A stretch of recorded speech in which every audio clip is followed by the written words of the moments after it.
Masa PPG dalam jabatan gelombang 2 tahun 2023 Sekolah Tinggi Katolik Santo Yakobus Merauke. Pada kesempatan ini saya melakukan PPM tahap 2 di SMA Negeri 2 STMPC Langke Majo.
Silakan duduk. Kita akan membicarakan tentang bersikap kritis dan bertanggung jawab terhadap pengaruh media massa.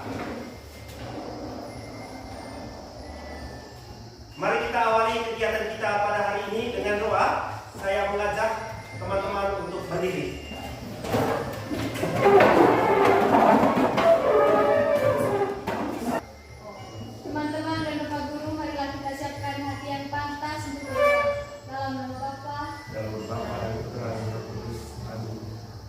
Ya Allah, puji dan syukur kami haturkan kepadamu. Begitu banyak pilihan dalam hidup ini, ada yang dapat menjauhkan kami daripadamu, tetapi ada juga pilihan yang membuat kami semakin dekat kepadamu. Buatlah kami semakin bertanggung jawab terhadap tugas kami, demi Kristus Tuhan dan Penantara kami, yang hidup dan berkuasa, Allah sepanjang segala masa. Amin. Amin.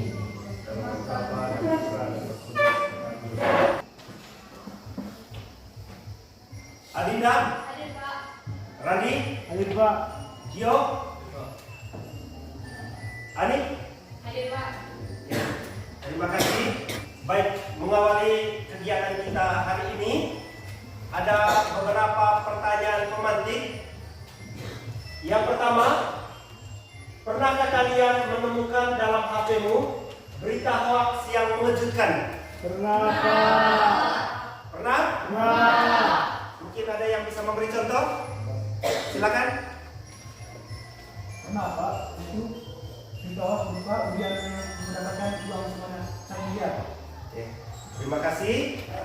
Pertanyaan yang kedua, bagaimana reaksimu terhadap berita tersebut sebelum kamu mengetahui bahwa berita itu hoax? Bagaimana? Iya. Teman-teman, ketika mendengar berita, ya kalian senang terhadap berita itu. Terima kasih untuk jawabannya. Baik, kita lanjut. Ya. Adapun capaian pembelajaran yang kita pelajari pada kesempatan ini, yaitu peserta didik mampu memahami dirinya sebagai pribadi yang unik, setara antara laki-laki dan perempuan, serta memiliki kesetaraan sebagai citra Allah, memiliki suara hati sehingga mampu bersikap kritis dan bertanggung jawab terhadap pengaruh media massa, ideologi, dan gaya hidup yang berkembang saat ini. Adapun tujuan pembelajarannya, yaitu peserta didik mampu memahami ajaran Katolik tentang sikap kritis dan bertanggung jawab terhadap pengaruh media massa, dan mampu bersyukur kepada Allah atas kemampuan bersikap kritis terhadap perkembangan media massa.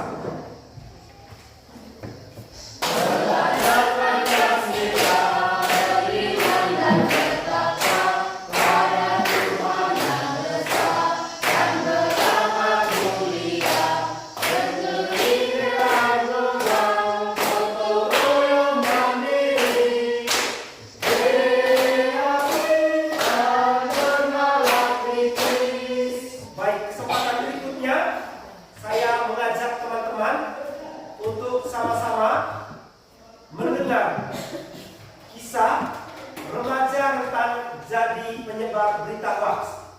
Saya minta satu orang untuk membacakan cerita ini. Baik, saya persilakan satu orang untuk membacakan ceritanya. Remaja rentan jadi penyebar berita hoax. Anak remaja sangat rentan menjadi pelaku penyebaran hoax atau berita bohong di jagat maya. Berita yang didapat dari internet. Cek kebenarannya dengan membaca sumber beritanya. Bandingkan dengan 3 situs berita online lain, apakah memuat yang sama? Katanya di hadapan para pelajar SMK Negeri 19. Selain itu, jika sudah dipastikan kebenarannya, gunakan nalar apakah konten yang akan disebar itu berguna bagi orang lain atau tidak. Terima kasih kepada adik saya di belakang yang sudah membacakan salah satu kisah tentang remaja rentan jadi penyebar berita hoax. Baik, untuk mendalami cerita ini, berikut ini ada beberapa pertanyaan untuk teman-teman menjawab.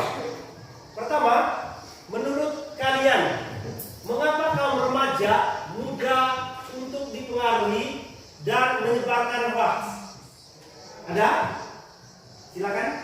Karena beberapa remaja memiliki rasa penasaran yang lebih tinggi.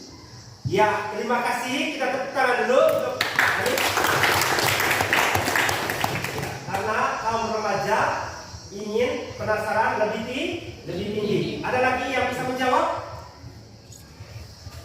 Ya, silakan. Kaum remaja mempunyai rasa ingin tahu. Ya, terima kasih. Kita tepuk tangan untuk. Baik.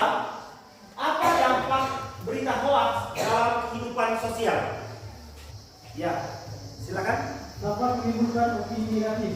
Dapat menimbulkan opini negatif. Kita beri tepuk tangan. Ada lagi? Ya, silakan. Dapat merugikan masyarakat. Dapat merugikan masyarakat. Ya, kita beri tepuk tangan dulu. Kita lanjut ke pertanyaan yang berikut, yaitu upaya apa saja yang dapat kita lakukan untuk menangkal hoax? Apa upaya kita untuk menangkal hoax? Silakan, Ani. Mencari asal-usul sumber informasi. Mencari asal-usul sumber informasi. Berikut saya minta teman-teman untuk bagi dalam beberapa kelompok. Silakan kalian untuk kerjasama dalam kelompok dengan beberapa pertanyaan itu. Selamat pagi teman-teman. Selamat pagi. Kami dari kelompok 1 ingin mempresentasikan hasil kerja kelompok kami kepada peserta. Saya persilakan. Pengertian media sosial merupakan sebuah fasilitas yang diciptakan demi kesejahteraan hidup manusia. Dampak negatif dari media sosial, yang pertama, membuat orang menjadi susah bersosialisasi dengan dunia sekitarnya. Yang kedua, media sosial dapat membuat anak-anak dan remaja menjadi lalai dan juga tidak bisa membagi waktu karena terlalu asik dengan dunia maya. Adapun dampak positif, yang pertama, dapat memberikan informasi dengan cepat sekaligus dipakai untuk menyimpan informasi.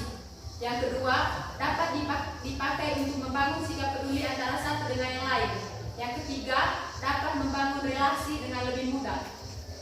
Sekian hasil presentasi dari kerja kelompok kami. Kami persilakan kepada kelompok Hero.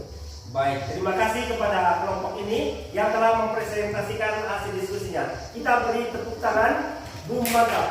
Boom, mantap, boom, mantap, boom, mantap. Terima kasih Pak. Dampak positif dan negatif dari media massa. Dapat memberikan informasi dengan cepat sekaligus dipakai untuk menyimpan informasi. Yang kedua, dapat dipakai untuk membangun sikap peduli antara satu dengan yang lainnya. Yang ketiga, dapat membangun relasi dengan lebih mudah. Yang keempat, memberikan kemudahan dalam bidang pendidikan, belanja, dan lain-lain. Seperti yang sudah kalian beri contoh tadi, ada yang memberikan berita hoax itu dengan yang memberikan uang sekian juta kepada seseorang. Padahal itu adalah hoax.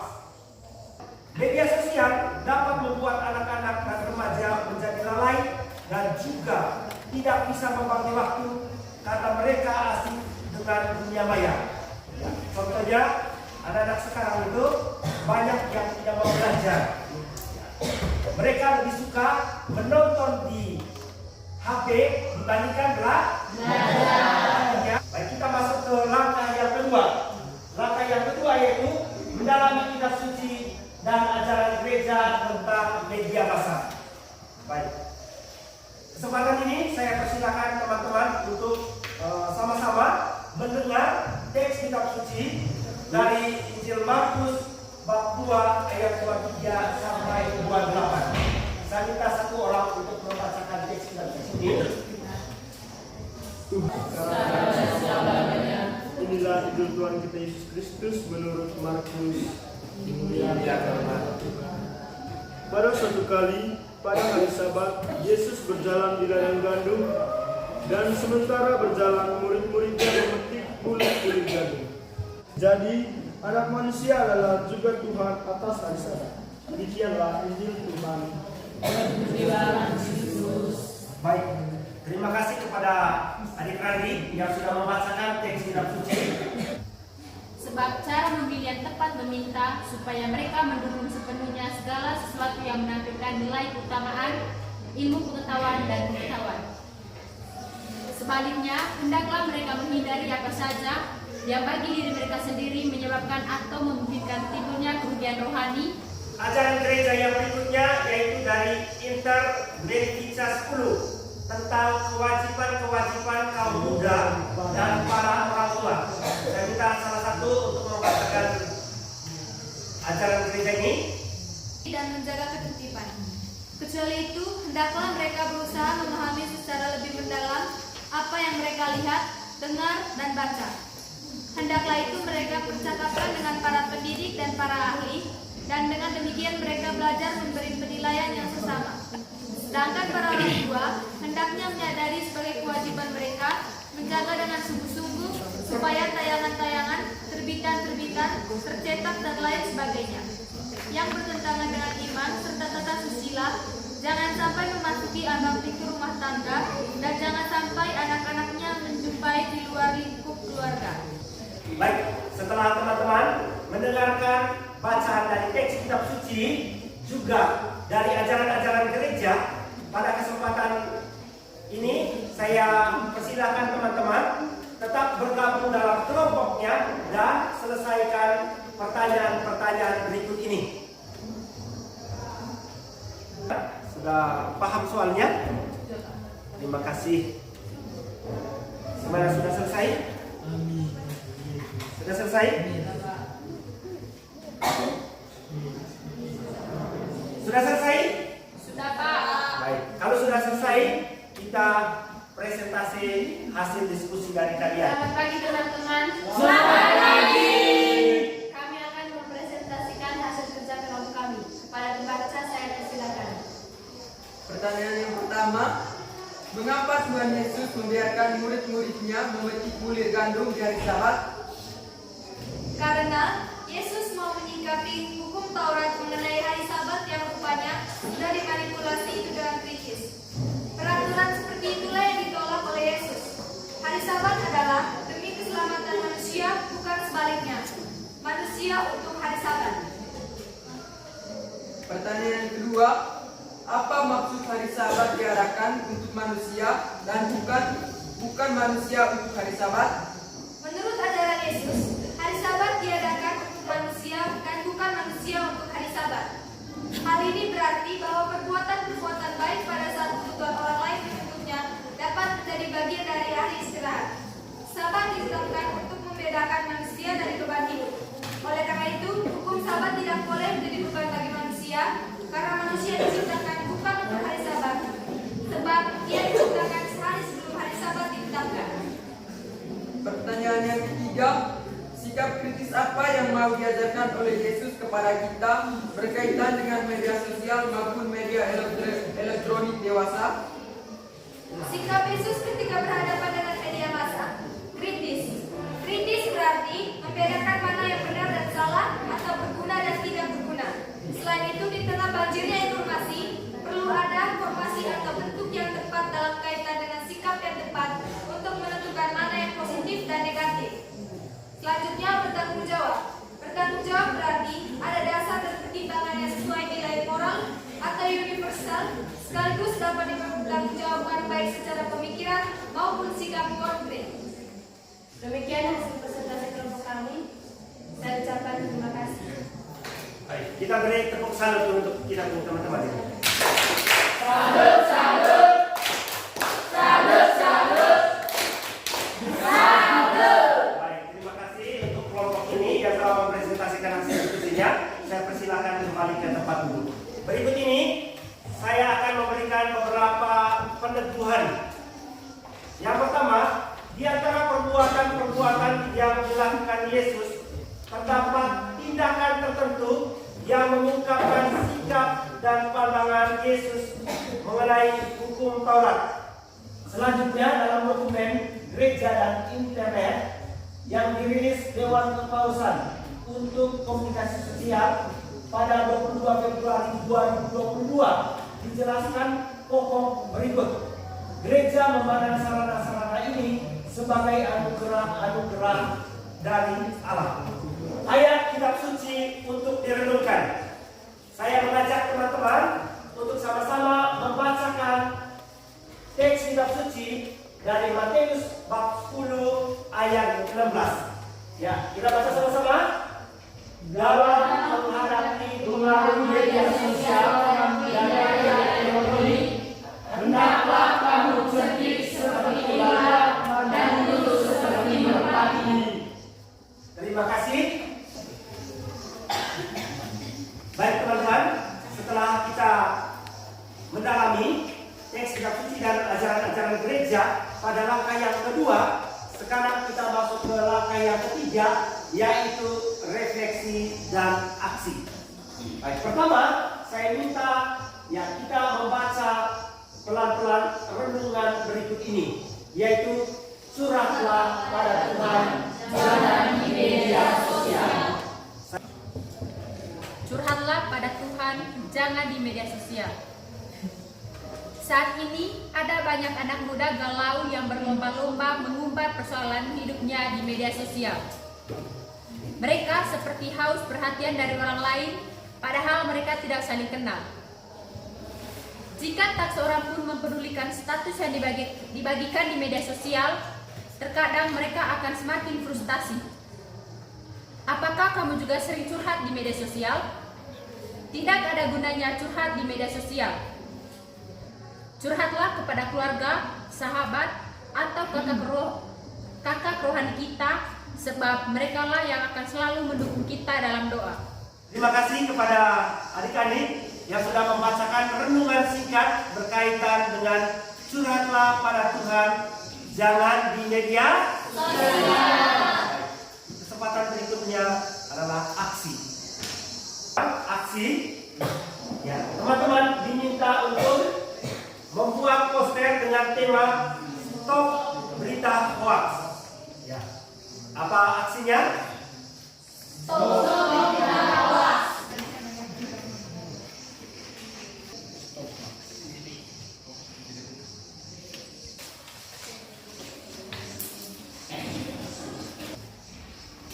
Baik, terima kasih. Kita masuk ke langkah yang berikut, yaitu kesimpulan. Sikap kritis berarti dapat memilih-milih mana yang benar dan mana yang salah, mana yang baik dan mana yang buruk, mana yang positif dan mana yang negatif. Jadi kita dituntut untuk bersikap kritis atas segala tawaran yang ada dan informasi yang kita peroleh. Dengan demikian, kita akan menempatkan media massa pada tempat yang semestinya bagi perkembangan diri kita. Apakah materi yang saya bawakan hari ini sudah paham? Sudah paham? Kesempatan ini saya akan memberikan beberapa pertanyaan untuk kalian jawab. Hari ini saya mau melihat apakah kalian betul-betul sudah paham materi yang saya berikan pada hari ini.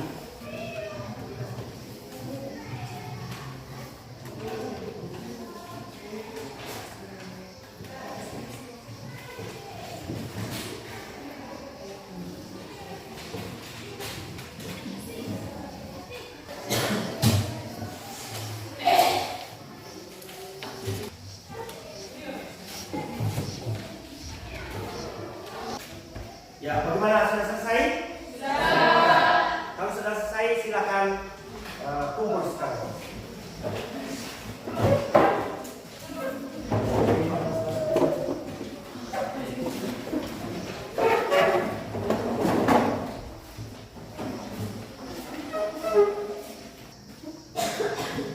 Baik, dengan demikian kegiatan pembelajaran kita hari ini sudah selesai.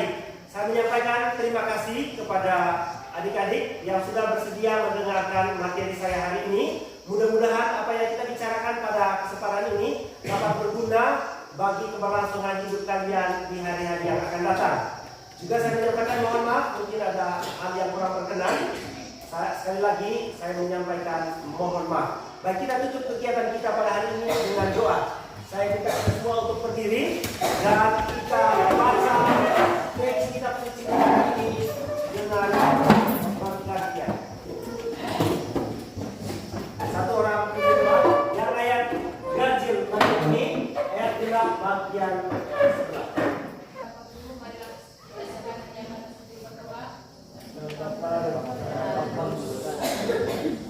Untuk pemimpin biduan, menurut lagu, jangan memusnahkan Mazmur Asaf nyanyian.